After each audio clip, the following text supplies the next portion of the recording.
तानाशाह, ये शब्द सुनते ही हमारे दिमाग में जो सबसे पहला नाम आता है वो है जर्मनी के तानाशाह एडोल्फ हिटलर का। लेकिन दोस्तों आज के टाइम पर इस दुनिया में हिटलर से भी खतरनाक एक तानाशाह मौजूद है, जिसके लिए अपने भाई की हत्या करवाना, दूसरे देश में बैठे हुए जर्नलिस्ट को जान से मरवा देना, ये सब उसके लिए आम बात है। क्या आप जानते हैं कि वो कौन है? दोस्तों ये सब सुनने के बाद यदि आप नॉर्थ कोरिया के तानाशाह किम जोंग उन के बारे में सोच रहे हैं तो आप गलत हैं, क्योंकि आज हम जिस तानाशाह की बात करने वाले हैं उसके सामने किम जोंग उन तो कुछ भी नहीं है। दोस्तों हम बात कर रहे हैं सऊदी अरब के क्राउन प्रिंस मोहम्मद बिन सलमान के बारे में, जिससे कि MBS भी कहा जाता है। दोस्तों बिन सलमान ने ऐसे ऐसे कारनामे किए हैं जिनके बारे में सुनकर आपकी रूह तक कांप जाएगी। अपने लिए खतरा बनने वाले किसी भी आदमी को वो जिंदा नहीं छोड़ता, चाहे वो खुद उनका भाई ही क्यों ना हो। तो चलिए दोस्तों जानते हैं आखिर कैसे मोहम्मद बिन सलमान सत्ता में आया और दुनिया का इतना बड़ा तानाशाह बन गया। दोस्तों आप सभी ये बात तो जानते होंगे कि सऊदी अरब में डेमोक्रेसी नहीं है, बल्कि वहाँ पर सऊदी परिवार के द्वारा रूल किया जाता है। मोहम्मद बिन सलमान सऊदी अरब के किंग सलमान बिन अब्दुल अजीज अल सऊद की तीसरी पत्नी के सबसे बड़े बेटे हैं। साल 2015 में अब्दुल्ला बिन अब्दुल अजीज के बाद सलमान बिन अब्दुल अजीज अल सऊद सऊदी अरब के क्राउन प्रिंस बन गए। क्राउन प्रिंस बनने के बाद सलमान बिन अब्दुल अजीज ने अपने 7वें बेटे मोहम्मद बिन सलमान को डेप्यूटी क्राउन प्रिंस और सऊदी अरब के डिफेंस मिनिस्टर बनाया और मोहम्मद बिन नाइफ को सऊदी अरब का क्राउन प्रिंस बनाया गया। मोहम्मद बिन नाइफ मोहम्मद बिन सलमान का चचेरा भाई और किंग अब्दुल अजीज का भतीजा था। यहाँ ये बात गौर करने वाली है कि मोहम्मद बिन सलमान को क्राउन प्रिंस नहीं बनाया गया था, तो आखिर कैसे वो फिर भी सऊदी अरेबिया के क्राउन प्रिंस बन गया। दोस्तों साल 2015 में सऊदी अरब का क्राउन प्रिंस बनने के 2 साल बाद ही मोहम्मद बिन नाइफ ने अपने पद से इस्तीफा दे दिया, जिसके बाद ऑटोमेटिकली मोहम्मद बिन सलमान सऊदी अरब के क्राउन प्रिंस बन गए। लेकिन दोस्तों ये घटना जितनी नॉर्मल दिखाई देती है उतनी है नहीं, इसके पीछे बहुत लंबी साजिश थी। मोहम्मद बिन सलमान ने आर्मी का इस्तेमाल करके मोहम्मद बिन नाइफ को किडनैप करवा लिया था और उन्हें कई दिनों तक बहुत बुरी तरह से टॉर्चर किया था, जिसके बाद उन्होंने अपने पद से इस्तीफा दे दिया। और साल 2017 में मोहम्मद बिन सलमान ने क्राउन प्रिंस बनने के तुरंत बाद ही मोहम्मद बिन नाइफ को और उनकी पूरी फैमिली को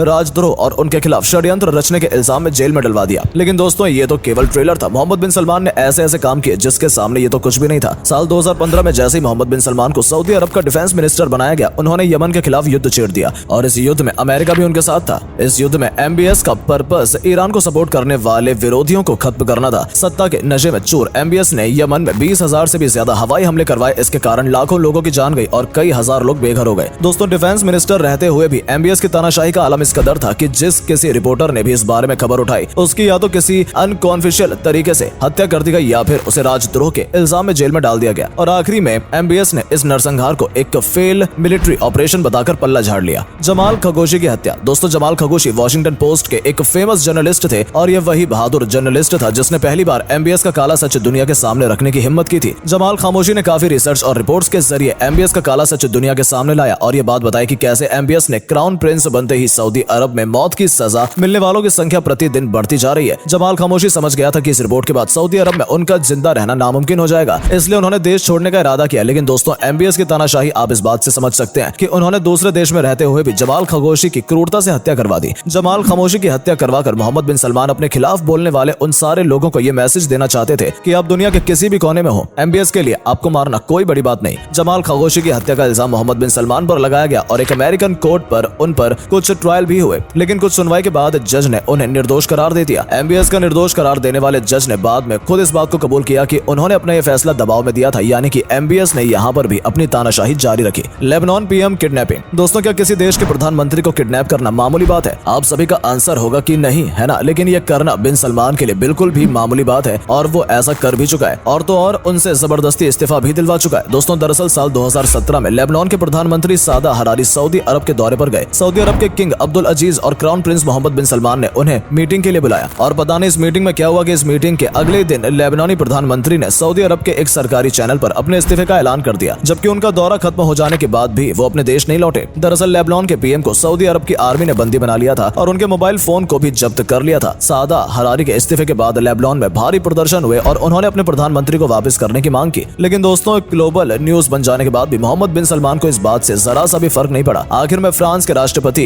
इमैनुअल मैक्रोन ने काफी कोशिशों के बाद लेबनानी प्रधानमंत्री को रिहा करवाया और 2 हफ्ते बाद वो सुरक्षित अपने देश लौट गए। अपने देश के अरबपतियों की किडनैपिंग। साल 2017 में सऊदी अरब के आर्मी ने सऊदी अरब के कई सारे अरबपतियों को करप्शन के चार्ज में अरेस्ट कर लिया, लेकिन इसमें सबसे हैरानी की बात ये थी कि उन्हें किसी जेल में नहीं बल्कि एक होटल में रखा गया। दोस्तों इन अरबपतियों का मोहम्मद बिन सलमान के कहने पर अरेस्ट किया गया था, क्योंकि उन्हें इस बात का शक था कि भविष्य में ये लोग पैसे के दम पर मोहम्मद बिन सलमान की सत्ता के लिए खतरा बन सकते हैं। इन सारे बिलियनर्स को बहुत ही ज्यादा टॉर्चर किया गया। यहाँ टॉर्चर इतना ज्यादा खतरनाक था कि इनमें से एक बिलियनर की तो मौत ही हो गई थी। दोस्तों आखिरी में इन लोगों को छोड़ने के लिए मोहम्मद बिन सलमान ने इनसे 106 बिलियन अमेरिकी डॉलर भी वसूल किए थे। इन सारे बिलियनर्स को किडनैप करने के पीछे मोहम्मद बिन सलमान का मोटिव ये था कि वो अपने अपने आप को सऊदी अरब में सबसे ज्यादा पावरफुल दिखाना चाहता था, ताकि फ्यूचर में कोई गलती से भी उनकी सत्ता के खिलाफ आवाज ना उठा सके। धार्मिक नेताओं से टकराव। दोस्तों, आप में से बहुत कम ही लोग इस बात को जानते होंगे कि सऊदी अरब की गवर्नमेंट एक एग्रीमेंट पर चल रही है जो साल 1744 में बहाव फैमिली में और सऊदी फैमिली के बीच हुआ था। इस एग्रीमेंट में ये बात कही गई थी कि सऊदी फैमिली सऊदी अरब की पॉलिटिक्स संभालेगी और बहाव फैमिली सऊदी अरब के सारे रिलीजन्स काम संभालेगी और ये दोनों कभी भी एक दूसरे के काम में इंटरफेयर नहीं करेंगे। लेकिन अब ये एग्रीमेंट टूटता हुआ दिखाई दे रहा है, क्योंकि साल 2022 में मोहम्मद बिन सलमान को सऊदी अरब का प्रधानमंत्री घोषित कर दिया गया और उन्होंने प्रधानमंत्री बनने के बाद सऊदी अरब के नियम और कायदों में कुछ ऐसे रिफॉर्म्स किए, जैसे कि महिलाओं को ड्राइविंग के अधिकार देना, क्लब और बार में उनको जाने की अनुमति देना, जिनसे वहाँ के रिलीजियस लीडर बिल्कुल भी खुश नहीं है। और अब तो मोहम्मद बिन सलमान की इन हरकतों के कारण सऊदी अरब के कई सारे रिलीजियस लीडर्स ने उनके खिलाफ बोलना शुरू कर दिया है। दोस्तों, फिलहाल तो मोहम्मद बिन सलमान सऊदी अरब की सत्ता पर जमे हुए हैं, लेकिन यदि यही आलम रहा तो बहुत ही जल्द मोहम्मद बिन सलमान को सत्ता से हटाने के लिए सऊदी अरब के अंदर सिविल वॉर शुरू हो सकती है, क्योंकि 100 दिन सुनार के तो एक दिन लोहार का जरूर होता है। लेकिन फ्यूचर में क्या होगा ये तो देखने वाली बात होगी, और मोहम्मद बिन सलमान अपनी तानाशाही को किस हद तक ले जाएंगे ये भी देखना होगा। दोस्तों, मोहम्मद बिन सलमान की असलियत जानने के बाद आपको कैसा लगा? क्या मोहम्मद बिन सलमान को हटा देना चाहिए? इस बारे में आपकी जो भी राय हो उसे कमेंट में यस या नो लिखकर जरूर बताएं। जल्द मुलाकात होगी एक नई और इंटरेस्टिंग वीडियो के साथ। तब तक आप इस वीडियो को लाइक और शेयर करना मत भूलिएगा। Thanks for watching.